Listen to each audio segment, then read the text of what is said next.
नमस्कार दोस्तों। समय बदला, सरकारें बदली, लेकिन नहीं बदली तो वो किसान की हालत नहीं बदली।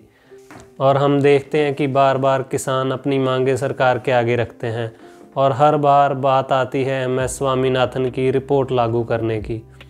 तो आइए दोस्तों, आज जानते हैं क्या था MS स्वामीनाथन कमीशन और क्या थी उनकी रिकमेंडेशंस। दोस्तों, बात है 2004 की, जब कांग्रेस गवर्नमेंट के अंडर MS स्वामीनाथन कमीशन बनाया गया। ये कमीशन इसलिए बनाया गया ताकि एग्रीकल्चर और किसानों की प्रॉब्लम्स को सॉल्व किया जाए। दोस्तों, डॉक्टर MS स्वामीनाथन वही साइंटिस्ट हैं जिन्हें हम father of green revolution in India के नाम से भी जानते हैं और मौजूदा सरकार ने उन्हें भारत रत्न देने की घोषणा भी की है।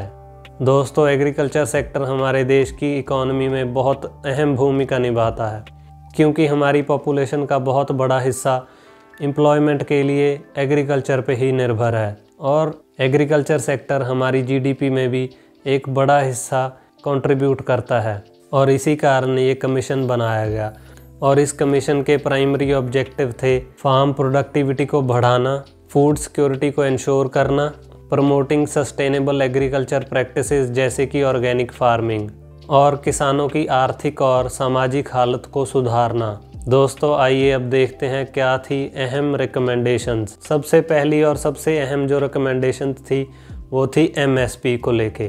कमीशन ने रिकमेंड किया कि MSP को टाइम टू टाइम रिवाइज और अपडेट किया जाना चाहिए ताकि किसानों को उनकी फसल का फेयर प्राइस मिल सके। दोस्तों, MSP को कैलकुलेट करने के 3 तरीके हैं। पहला A2, दूसरा A2+FL और तीसरा C2। और आइए जानते हैं इन तीनों तरीकों के बीच का फ़र्क। सबसे पहले A2। दोस्तों, A2 है एक्चुअल पेड कॉस्ट। इसमें फार्मर्स के खर्चे जैसे कि फर्टिलाइज़र का खर्चा, सीड्स के खर्चे, उनका फ्यूल का खर्चा, लेबर का खर्चा, इरिगेशन पे होने वाला खर्चा शामिल होता है। और इसके बाद अगर बात करें A2+FL की, तो इसमें A2 वाली सभी चीज़ें होती हैं। उसके अलावा फार्मर की फैमिली और फार्मर के द्वारा खेत में किया गया काम, उसकी लेबर कॉस्ट भी इंक्लूडेड होती है। और तीसरा और आखिरी है C2 यानी कि कॉम्प्रिहेंसिव कॉस्ट। इसमें A2+FL की सारी चीज़ें इंक्लूडेड हैं। उसके अलावा इसमें लैंड पे आने वाला रेंट और इंटरेस्ट भी इंक्लूडेड है। और MS स्वामीनाथन ने अपनी रिपोर्ट में रेकमेंड किया कि C2 पे 1.5 गुना प्रोडक्शन कॉस्ट का MSP फार्मर्स को मिलना चाहिए। और दूसरी बड़ी रिकमेंडेशन थी लैंड रिफॉर्म्स।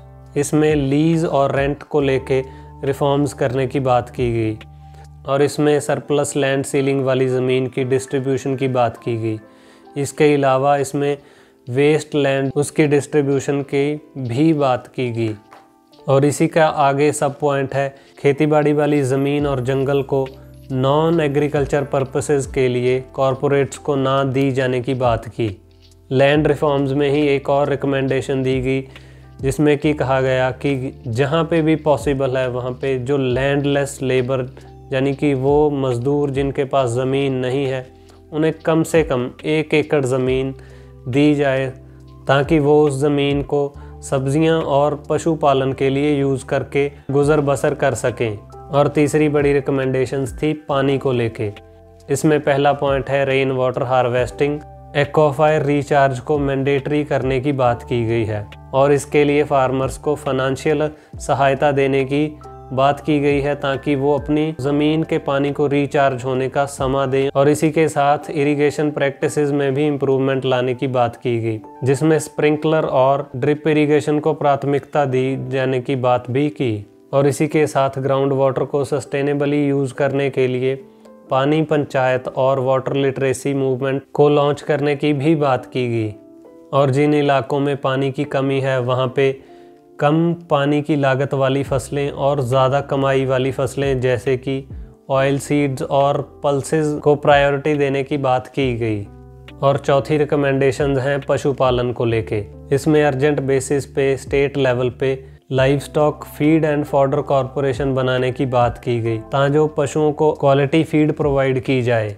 और नेशनल लेवल पे national live stock development council बनाने की बात की गई, जिसका कि काम पशुओं की फीड उनकी ब्रीडिंग और हेल्थ केयर में इम्प्रूवमेंट, और इसमें बात की गई कि पोल्ट्री रियरिंग को भी एग्रीकल्चर का हिस्सा बनाया जाए और बैकयार्ड पोल्ट्री फार्म्स को प्रमोट किया जाए, जिससे कि फार्मर्स को एक्स्ट्रा इनकम भी जनरेट हो और उनकी फैमिली के लिए अच्छी न्यूट्रिशन भी प्रोवाइड हो।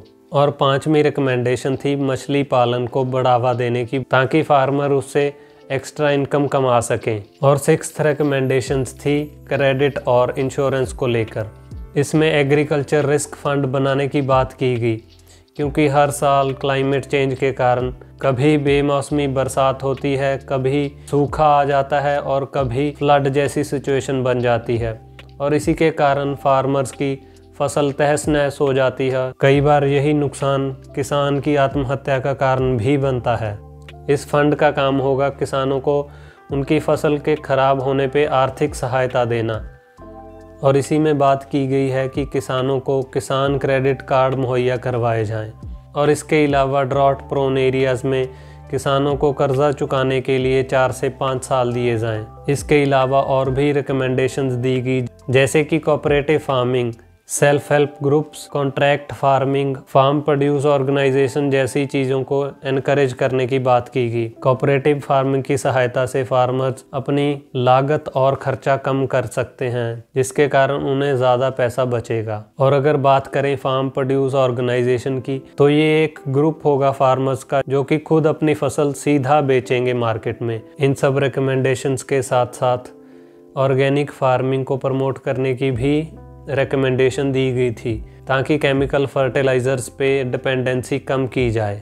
इस कमीशन की कुछ रिकमेंडेशंस मानते हुए सरकार के द्वारा नेशनल फूड सिक्योरिटी मिशन, प्रधानमंत्री फसल बीमा योजना और किसान क्रेडिट कार्ड जैसी स्कीमें लॉन्च की गई। इनमें से बहुत सारी रिकमेंडेशंस आज तक नहीं मानी गई, जिनके पीछे बहुत से कारण हैं, जैसे कि फंडिंग का कम होना, ब्यूरोक्रेटिक हर्डल्स होना और सरकारों की इच्छा शक्ति। मौजूदा बीजेपी सरकार ने वादा किया था कि 2022 तक किसानों की आमदन 2 गुना हो जाएगी, लेकिन अफसोस की बात है, ना तो आमदन दुगनी हुई और ना ही किसानों की हालत सुधरी।